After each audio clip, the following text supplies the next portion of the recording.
اعوذ باللہ من الشیطان الرجیم بسم اللہ الرحمن الرحیم رب اشرح لی صدری ویسر لی امری واحلل عقدۃ من لسانی یفقہوا قولی رب زدنی علما۔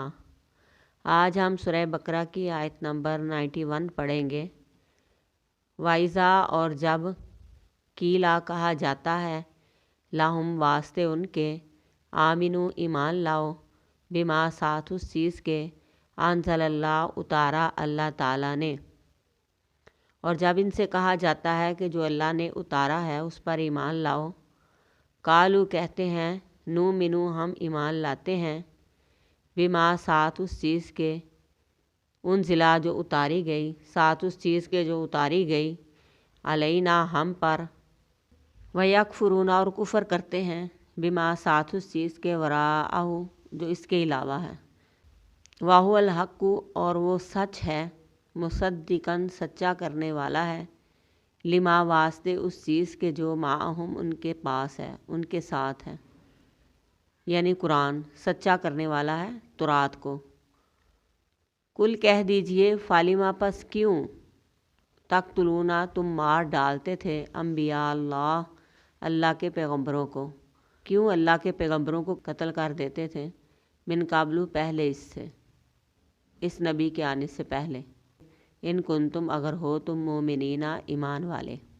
اور جب ان سے کہا جاتا ہے کہ جو اللہ تبارک و تعالیٰ نے اتارا اس پر ایمان لاؤ، وہ کہتے ہیں کہ ہم تو اس کو مانیں گے جو ہم پر اترا، یعنی ہم تو تورات کو مانیں گے، قرآن پاک کو نہیں مانیں گے، اور وہ کفر کرتے ہیں جو اس کے علاوہ ہے، یعنی قرآن اور دیگر آسمانی کتابوں کا وہ کفر کرتے ہیں، حالانکہ وہ قرآن حق ہے، اس چیز کی تصدیق کرتا ہے جو ان کے پاس ہے، یعنی قرآن پاک تصدیق کرتا ہے جو ان کے پاس کتاب ہے تورات اس کی۔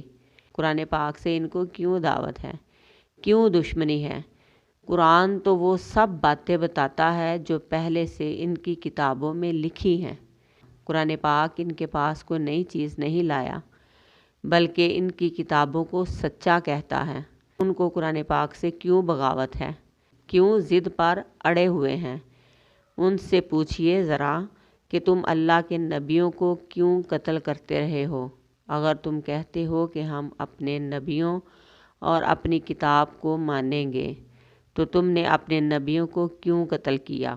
اگر تم مومن ہو تو ایسا کیوں کیا تھا؟ دین میں فرقہ واریت اور گروہ پرستی اور صرف چند باتوں کو لینا اور باقیوں کو چھوڑ دینا یہ درست طریقہ نہیں ہے۔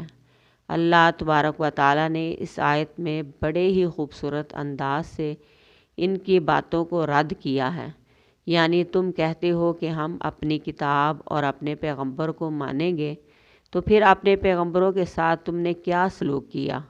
اصل بات یہ ہے کہ تم کو سچ اچھا ہی نہیں لگتا، خواہ تمہارے اپنے اندر سے ہو یا باہر سے ہو، تم حق کے دشمن ہو، تمہارا اصل جرم حق کی مخالفت ہے۔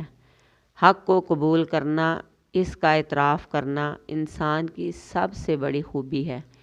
جب بھی کسی انسان میں یہ خوبی آ جاتی ہے تو وہ اللہ کا محبوب ترین بندہ بن جاتا ہے۔ اور اس آیت میں بنی اسرائیل کو ان کی بات کا جواب دیا جا رہا ہے کہ جب ان سے کہا جاتا کہ ایمان لاؤ جو اللہ نے اتارا، تو وہ کہتے کہ ہم تو اس کو مانیں گے جو ہم پر اترا، اور ہم اس کے علاوہ کسی چیز کو نہیں مانیں گے۔ اللہ پاک ارشاد فرماتے ہیں کہ یہ جو قرآن اترا ہے یہ تمہاری کتابوں کی تصدیق کرتا ہے، ان کو سچا کہتا ہے کہ وہ اللہ تعالیٰ کی اتاری ہوئی آسمانی کتابیں ہیں۔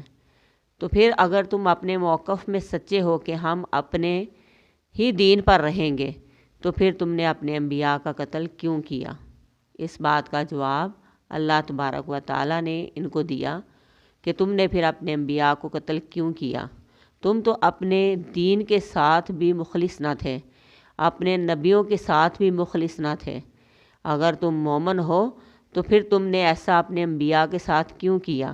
نہ تم اپنے دین کے ساتھ مخلص تھے، نہ اپنی کتابوں کے ساتھ مخلص تھے، نہ اپنے نبیوں کے ساتھ مخلص تھے، اب یہ آخر زمان نبی آیا اور تمہاری خواہش بھی تھی کہ یہ آئے اور ہم پھر اس کے ساتھ مل کے کافروں کا مقابلہ کریں، تو یہ پیغمبر آ گیا، پھر تم نے ضد اور حسد اور بغاوت کی وجہ سے اس کو ماننے سے انکار کر دیا اور حق سے روح گردانی کر لی، حق سے منہ موڑ لیا اور کہا کہ ہم تو اپنا ہی دین مانیں گے۔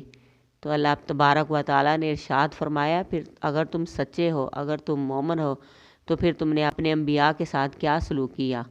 اس بات کا جواب دو کہ اگر واقعی تم اپنے دین میں مخلص ہو تو پھر تم نے ایسا کیوں کیا؟ اللہ تبارک و تعالیٰ سے دعا ہے کہ اللہ تعالیٰ ہمیں حق قبول کرنے کی توفیق دے۔ اللہ تعالیٰ ہمیں حسد، بغض اور ضد سے اپنی حفاظت میں رکھے، آمین۔